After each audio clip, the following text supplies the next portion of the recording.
Assalamualaikum warahmatullahi wabarakatuh. Halo Ananda Ibu semuanya, apa kabar pada hari ini? Semoga Ananda Ibu selalu berada dalam keadaan sehat. Baiklah, Ananda Ibu semuanya, pada pertemuan kita yang kedua ini, kita akan membahas materi kita yang pertama, yaitu tentang surat lamaran pekerjaan yang akan disampaikan oleh Ibu sendiri, yaitu Ibu Sylvia Devika, SPD. Dalam pembelajaran kita kali ini, tentu kita akan menjelaskan terlebih dahulu adalah kompetensi dasar yang akan kita bahas. Yang pertama, KD 31, mengidentifikasi isi dan sistematika surat lamaran pekerjaan. KD 41, menyajikan simpulan, sistematika, dan unsur-unsur isi surat lamaran baik secara lisan maupun tulis. Indikator yang akan kita bahas pada kali ini yaitu yang pertama, menentukan isi dan sistematika dalam surat lamaran pekerjaan. Yang kedua, menemukan hal-hal penting dalam surat lamaran pekerjaan. Nah, sebelum kita menjelaskan tentang apa itu surat lamaran pekerjaan, tentu kita harus memperhatikan dalam berkomunikasi manusia saling memberikan informasi. Bentuk komunikasi tidak langsung adalah surat. Surat adalah salah satu sarana komunikasi tertulis untuk menyampaikan informasi dari satu pihak kepada pihak yang lainnya. Ada beragam jenis surat. Salah satunya adalah surat lamaran pekerjaan. Menulis dan mengirimkan surat lamaran pekerjaan merupakan langkah awal dalam usaha mendapatkan pekerjaan yang diinginkan. Salah satu hal yang berpengaruh diterima atau tidaknya adalah Ananda bekerja di instansi terkait adalah surat lamaran yang Ananda kirimkan. Tentu perusahaan akan menilai mulai dari aspek penulisan, kerapian, format, dan kreativitas penulis. Jika Ananda berhasil membuat surat lamaran kerja yang bisa menarik perhatian pimpinan perusahaan, setidaknya hal itu sudah menjadi nilai positif dan memperbesar peluang Ananda untuk diterima atau mengikuti tahap penyeleksian selanjutnya. Nah, untuk itu kita akan mencoba menjelaskan apakah itu pengertian surat lamaran pekerjaan. Surat lamaran pekerjaan merupakan surat yang ditulis seseorang yang ditujukan kepada lembaga atau instansi dengan tujuan mendapatkan pekerjaan. Pada umumnya, ketika melamar kerja, seseorang harus menulis surat lamaran kerja yang dilengkapi dengan berkas-berkas termasuk daftar riwayat hidup. Dalam surat lamaran kerja dijelaskan berbagai kemampuan yang dimiliki oleh pelamar kerja yang cocok atau sesuai dengan posisi atau jabatan yang ditawar atau sesuai dengan kebutuhan perusahaan. Nah, hal-hal yang harus diperhatikan pada surat lamaran pekerjaan, yang pertama adalah isi surat, yang kedua adalah sistematika atau urutan penulisan, yang ketiga adalah kebahasaan. Surat lamaran pekerjaan berisi yang pertama, identitas pelamar, seperti nama, tempat, dan tanggal lahir, alamat, dan kebutuhan lainnya. Yang kedua, menyampaikan maksud dan alasan pelamar. Yang ketiga, melampirkan persyaratan yang diminta. Sistematika surat lamaran pekerjaan, yang pertama, tempat dan tanggal pembuatan surat. Yang kedua, ada lampiran dan perihal surat. Yang ketiga, ada alamat surat. Yang keempat, ada salam pembuka. Yang kelima, ada pembuka surat. Yang keenam, ada isi surat meliputi. Yang pertama, harus ada identitas pelamar. Yang kedua, ada maksud dan tujuan surat. Dan yang ketiga, ada lampiran surat. Nah, berikutnya yang ketujuh, penutup surat. Yang kedelapan, ada salam penutup. Yang kesembilan, harus ada nama dan tanda tangan penulis surat. Aspek penting dalam surat lamaran pekerjaan adalah sebagai berikut. Yang pertama, tesis atau pernyataan umum. Tesis berisi informasi awal yang dikemukakan pelamar yang berhubungan dengan pekerjaan yang akan dilamar. Tesis terdapat pada paragraf pertama dan kedua. Informasi yang ada di dalamnya adalah bagaimana pelamar mendapatkan informasi lowongan pekerjaan dan posisi yang diinginkan. Biasanya, informasi ini ditulis sesuai yang diterima. Jika di koran, maka sebutkan koran edisi berapa dan koran merek apa.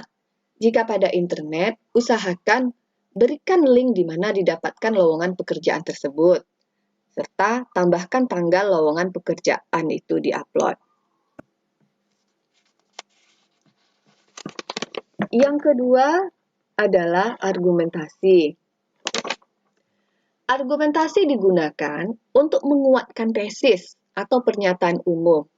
Argumentasi disajikan untuk meyakinkan orang yang membaca surat lamaran tersebut bahwa pelamar dapat memenuhi kualifikasi yang dibutuhkan.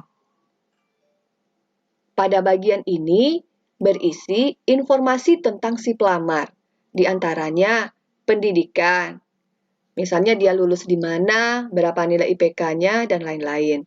Pengalaman kerja jika mempunyai, atau sertifikat, atau sesuatu yang berkaitan dengan kelebihan pelamar yang sesuai dengan lowongan tersebut.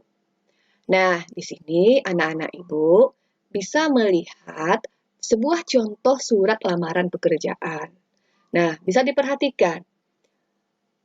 Di bagian kanan di atas ada tempat dan tanggal penulisan surat. Ini harus kita tulis. Kalau tidak, tentu kita tidak tahu kapan surat ini mau kita kirim atau kapan surat ini kita tulis. Nah, terus ada perihalnya. Contohnya, perihal itu adalah lamaran pekerjaan. Terus ada kepala surat. Ada alamat surat maksud Ibu, ada alamat surat. Misalnya, yang terhormat, Kepala SMA Negeri 7 Padang di Jalan Adi Negoro nomor 7 Padang. Nah, berikutnya ada salam pembuka, yaitu dengan hormat. Itu adalah salam pembuka. Nah, berikutnya adalah isinya. Isinya meliputi, yaitu dengan ini saya membuat permohonan dan seterusnya. Terus ada identitas kita sebagai pelamar, seperti ada nama, ada tempat tanggal lahir, agama, pendidikan terakhir, alamat, nomor HP. Nah, berikutnya itu juga termasuk bagian tesis. Berdasarkan keterangan di atas, saya bermaksud. Nah, sampai yang Bapak Ibu pimpin sekarang ini. Nah, itu masih termasuk kepada tesisnya. Nah, berikutnya adalah sebagai bahan pertimbangan. Nah, ini dia yang berupa argumen tadi. Ada fotokopi KTP 1 lembar, ada pas foto, ada ijazah, ada transkrip nilai, ada daftar riwayat hidup. Nah, berikutnya ada penutup surat. Dengan demikianlah surat permohonan ini saya buat dengan sebenar-benarnya. Itu adalah termasuk penutup surat. Dan terakhir adalah salam penutup, yaitu hormat saya. Jangan lupa salam penutup harus juga dibuat. Nah, yang sangat pentingnya sekali adalah nama lengkap kita sebagai pelamar pekerjaan. Jangan lupa ada tanda tangannya.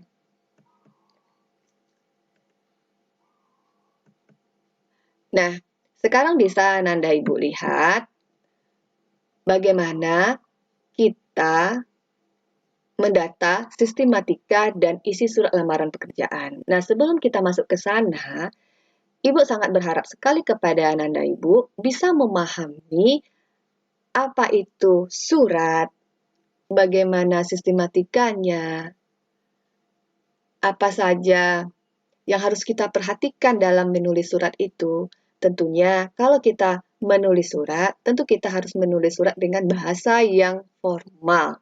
Walaupun ini adalah surat lamaran pekerjaan, tetapi tetap kita gunakan bahasa yang resmi. Tidak menggunakan bahasa gaul. Nah, sekarang kita coba lihat bagaimana kita mendata sistematika surat lamaran pekerjaan tersebut. Nah, di sini ada contoh bagian tesis. Ini adalah contoh bagian tesis.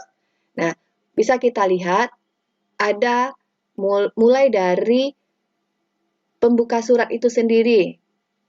Paragraf pertamanya, dengan ini saya membuat permohonan lamaran pekerjaan untuk menjadi guru honorer di sekolah yang Bapak atau Ibu pimpin. Nah, kita sebutkan identitas kita. Setelah itu kita sebutkan maksud tujuan kita melamar itu sebagai apa. Itu dia yang bagian tesis. Bisa dipahami ya, Ananda? Berikutnya adalah contoh bagian argumentasi. Nah, ini adalah contoh bagian argumentasinya. Jadi, untuk bagian argumentasi ini, Ananda tinggal mengambil sebagai bahan pertimbangan, berikut saya lampirkan. Nah, ini dia yang bagian argumentasi itu. Mulai dari fotokopi, pas foto, ijazah, transkrip, daftar riwayat hidup. Nah, yang terakhir jangan lupa masukkan penutup suratnya. Jadi, yang penutup surat itu termasuk pada bagian argumentasi. Demikianlah surat permohonan ini saya buat dengan sebenar-benarnya. Seperti itu. Jadi, Ibu berharap anak-anak Ibu bisa membedakan mana yang contoh bagian tesis dan mana yang contoh bagian argumentasi. Karena di sini kita diminta hanya mengidentifikasi surat lamaran pekerjaan saja terlebih dahulu, mana yang bagian tesisnya dan mana yang bagian argumentasinya. Jadi, sekian dulu yang bisa Ibu jelaskan untuk materi kita pada hari ini. Nanti kita bisa melakukan tanya jawab. Terima kasih. Assalamualaikum warahmatullahi wabarakatuh.